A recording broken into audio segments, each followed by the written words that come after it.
What's up, y'all? Today, I am so excited because it makes 4 years of being a full-time entrepreneur and full-time creator.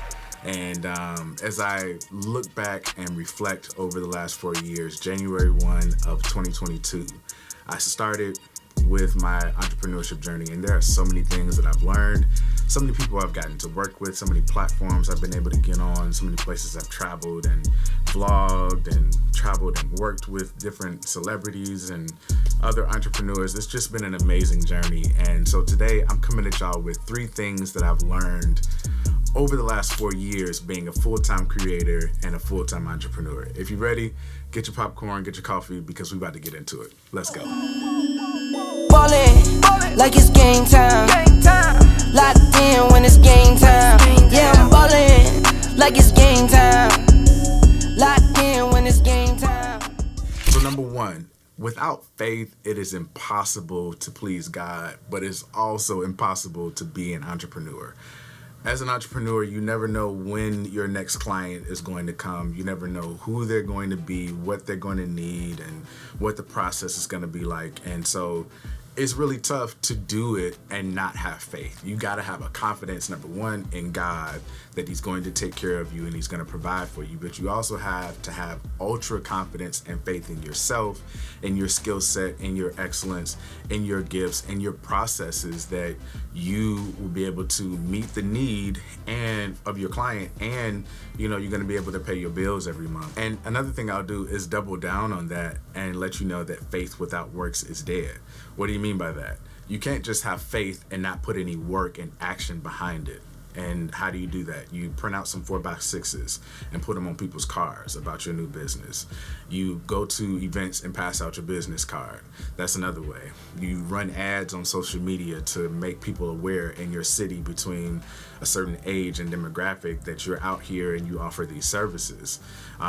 There's so many different things that you can do to build that engagement and put some work behind your faith.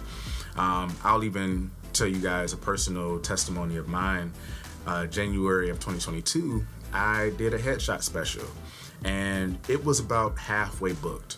And what I did was I filled in the extra time by giving away some of those slots. Now, nobody knew this because on the back end of it, I posted a whole recap video. I was doing content all day while I was at the studio, while I had it booked for those 6 or 8 hours.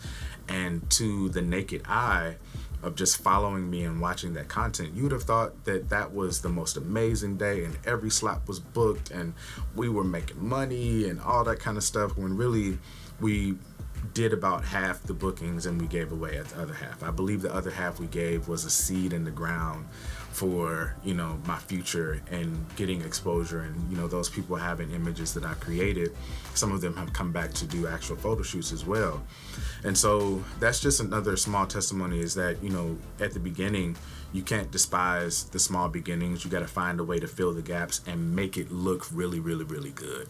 Number 2, monetize your skill sets. I can't say this enough, whether it is you creating content or you creating a business, or maybe even using some of your skill sets outside of the business that you create to still make money. You have to find a way to monetize all of your skills when you are an entrepreneur. In my case, my business offers headshots, photography of all kinds, events, studio as well.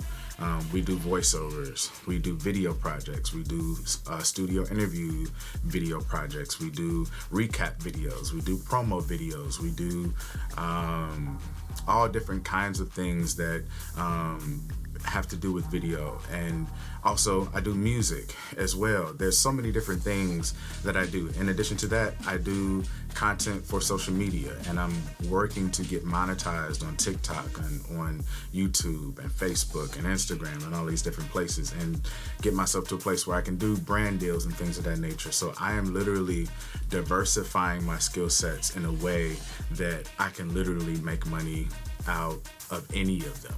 And so how does that relate to you? If you are a person that owns a business for hair, that doesn't mean that you can't also be someone's administrative assistant. It doesn't also mean that you can't have, retainers out here for another skill set that you may offer or have.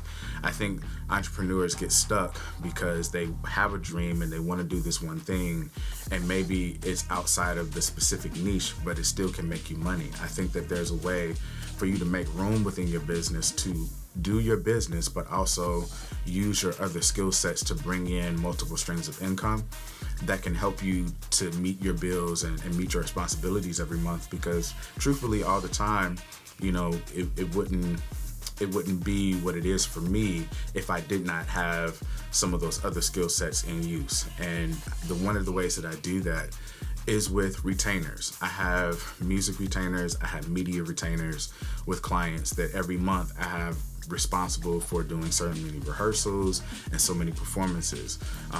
With others, it is media based. So I have responsibility to make so many social media posts or do so many voiceovers or create so many videos for this specific client, to where I know every month for at least 3 months or 4 months out of the year or 6 months out of the year, I'm gonna have this much money coming in from these particular retainers that are executed or diversified by my different skill sets. And so I think that is a high key factor for any entrepreneur out there, is that you have to find a way to diversify your skill set and bring in multiple streams of income. And number 3 is really a big one. I can't express this enough. You have to get exposed to the spirit of excellence. Excellence only comes by exposure. You have to see it. You have to experience it. You have to translate it into your own language and how it works for you. One of the things I'm really, really grateful for is I worked at Apple for 6 years, and I used to pray every day that the spirit of excellence that's on this company would get on me, because I knew one day I would become an entrepreneur and I would be valuable to multiple different types of businesses and churches and things of that nature and different brands, because of the knowledge of how to talk to customers and how to set up systems and how to think through processes and things of that nature that I learned by watching and working at Apple. And from there, I was able to not only be a member, but work at one of the fastest growing churches and ministries in the Midwest and probably in the country. And so the spirit of excellence have gotten on me by being a part of those particular companies and brands and ministries that have literally showed me the way of how to do it. My dad also used to preach to me every day when I was a kid. He used to be a leader and not a follower. And, and how to have the spirit of excellence is one of the things that he really instilled into me. And so I would encourage you, if you don't have a mentor, if you're not an employee of a reputable company, or you don't go to a big church that has all of the bells and whistles and so professional and things of that nature, that you got to find a way to go to conferences. You got to find a way to find YouTube videos, or go to be part of someone's cohort, or go to college or get a certification or something to get yourself exposed to the spirit of excellence.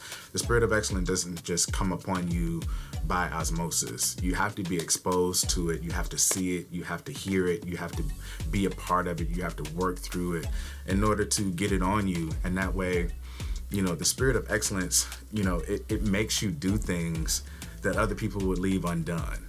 It makes you go back and dot every I and cross every T when other people would just be like, oh, it looks like an I, so that's good enough.